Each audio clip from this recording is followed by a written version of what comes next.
उडीद डाळ घेतलेली आहे, 2 ते 3 पाण्याने स्वच्छ धुवून घेतलेली आहे आणि याला गॅसवर आपण छान शिजवून घेणार आहोत दाकड कच्ची.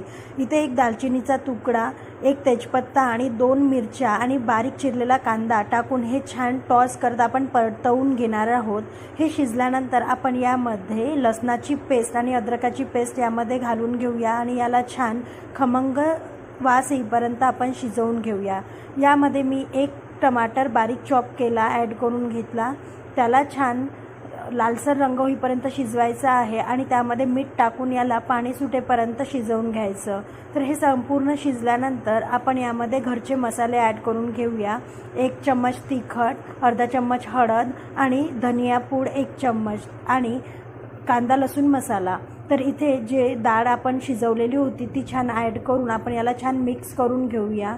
खूप सुंदर लागते, नक्की करून बघा. याला वाफ काढून घेऊया. वाफ